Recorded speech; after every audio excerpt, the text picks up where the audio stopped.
آج چاہے وہ ہندوستان کے اندر ہو یا ہندوستان کے باہر ہو، خاص طور پر نوجوان طبقہ کسی ایک ہیرو کے پیچھے پڑا ہوا ہے. اسے ایک ہیرو کی ضرورت ہے تاکہ وہ اس کی اتباع کرے.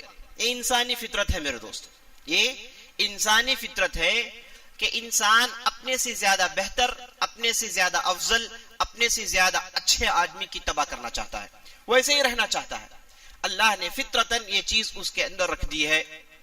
چونکہ صحیح تعلیمات نہ ہونے کی وجہ سے آج ہم ہمارے معاشرے میں دیکھتے ہیں کہ نوجوان ایسے لوگوں کی اتباع کرتے ہیں، ایسے لوگوں کو اپنا ہیرو مان چکے ہیں جو نہ اپنے گھریلو زندگی میں اچھے ہیں، نہ ان کی پبلک کی زندگی اچھی ہے، اور ان کے پیچھے پڑ کر اپنی دنیا اور اپنی عاقبت کو برباد کرنے کے لیے تیار ہو رہے ہیں. میرے دوستو، عزیز دوستو، یہ فطرت اللہ تعالیٰ جانتا ہے. اسی لیے اللہ رب العزت نے ہر زمانے میں کسی نہ کسی بہترین آدمی کو چنا، افضل آدمی کو چنا، بہترین آدمی کو چنا، جس کے اخلاق عمدہ ہوتے ہیں، جس کی بات چیت بہت اچھی ہوتی ہے، جس کے اندر نرمی ہوتی ہے، اور لوگ اسے اتباع کریں اس کی وہ مکمل صلاحیت رکھتا ہے. ایسے آدمی کو چن کر اللہ رب العزت لوگوں کے درمیان بھیجتا ہے. ایسے مختلف انبیاء، مختلف رسول آئے، اور ہمارے لیے اللہ رب العزت نے نبی آخر الزمان خاتم النبیین محمد رسول اللہ صلی اللہ علیہ وسلم کو چنا اور ان کی زندگی کو محفوظ کر دیا. ان کی زندگی کو محفوظ کر دیا. کتابوں میں، اہل علم کے سینوں میں پوری کی پوری زندگی محفوظ اللہ نے اس وجہ سے کر دی تاکہ قیامت تک کے لوگ ان کی اتباع کریں، انہیں ہیرو مانے. یہ ہے وہ آدمی جن کے پیچھے انہیں چلنا چاہیے. یہ ہے وہ آدمی جو نقش قدم دکھائے گا جس پہ چل کر اس کی دنیا بھی بہتر ہو سکتی ہے اور آخرت بھی بہتر ہو سکتی ہے. یہ وہ آدمی ہے جس کی تعلیمات پرماننٹ ہیں، جس کے وہ تعلیمات سب سے عمدہ اور سب سے بہترین ہیں. افسوس کہ یہ بہترین شخصیت جس کی پوری زندگی محفوظ ہے، یہ آدمی اور ان کی زندگی اور ان کی تعلیمات ہونے کے باوجود ہمارے مسلمانوں میں بہت بڑی تعداد ایسی ہے جو انتہائی بدترین فطرت، لچے لفنگے، شراب نوش اور ہر قسم کی بے حیائی کرنے والوں کو ہیرو مان کر چل رہے ہیں. میرے دوستو، آئیے میں آپ کو دکھاتا ہوں نبی صلی اللہ علیہ وسلم کی محبت کتنی تھی، کیسے نبی صلی اللہ علیہ وسلم کو صحابہ فالو کرتے تھے اور انہیں ہیرو مانتے تھے. اس تعلق سے میں سب سے پہلے سہیل بن عمرو کا قول نقل کروں گا. سہیل بن عمرو میرے دوستو یہ مشرک تھے، آگے چل کے یہ مسلمان ہوئے.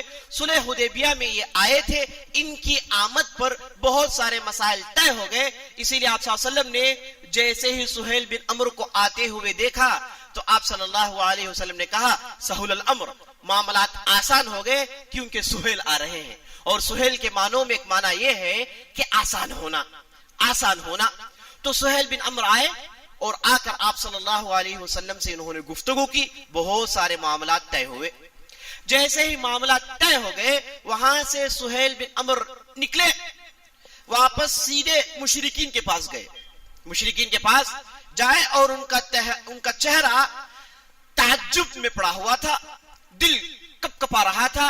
مشرکین نے پوچھا خدا کی قسم تم جو چہرہ لے کر گئے وہ چہرے سے واپس نہیں آئے ہو، ایسے لگتا ہے کہ تم پر بھی محمد صلی اللہ علیہ وسلم کا جادو چل گیا. تو سہیل بن عمرو نے کہا، دیکھیے بہترین قول ہے. سہیل بن عمرو نے کہا واللہ لقد وفدت علی الملوک، وفدت علی قیصر ووفدت علی کسرا.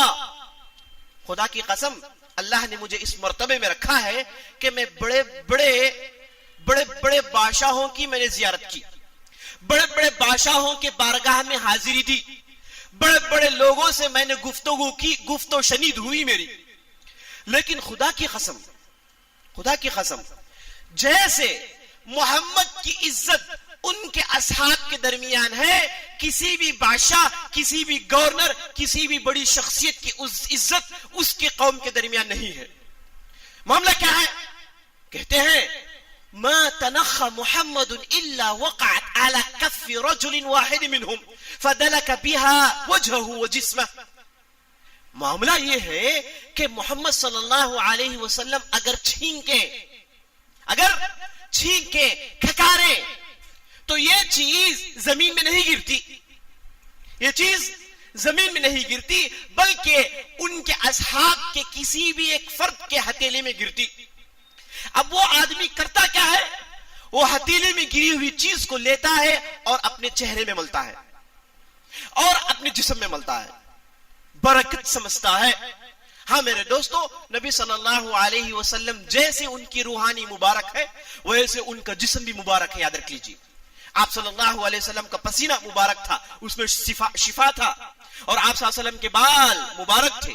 لیکن اب لوگوں نے اس کا معاملہ الگ کر لیا ہے. پتہ نہیں نبی صلی اللہ علیہ وسلم کے کتنے بال تھے. دنیا کے ہر خطے ارض میں ہر نہ کوئی آدمی بال کا ایک مجموعہ نکال کر کہتا ہے کہ نبی صلی اللہ علیہ وسلم کے بال ہیں. اس کی کوئی حقیقت نہیں میرے دوستو.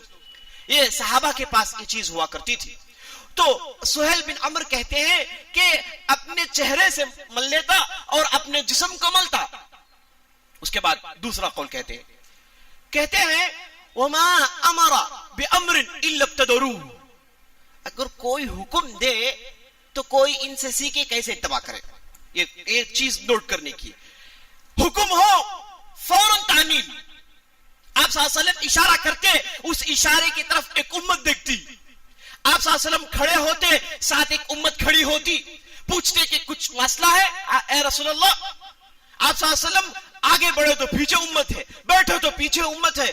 تو سہیل بن عمر کہتے ہیں کہ ایسا معاملہ میں نے نہیں دیکھا، بڑا ہی عجیب و غریب معاملہ ہے. اس کے بعد سہیل بن عمر کہتے ہیں کہ اذا توضأ فكادوا يقتتلون على وضوئه. اگر یہ وضو کرے تو یہ وضو کے پانی کو لینے کے لیے صحابہ ٹوٹ پڑتے ہیں، یہ محمد کے اصحاب ٹوٹ پڑتے ہیں. یہ وضو کے قطرے چاہتے ہیں کہ اپنے جسم میں، اپنے چہرے میں لگا لے اور اسے مل لے. اس کے بعد کہتے ہیں کہ وَكَانُوا لَا يُحِدُّونَ إِلَيْهِ النَّظْرَ تَعْظِيبًا وَمَحَبَّةً لَهُ.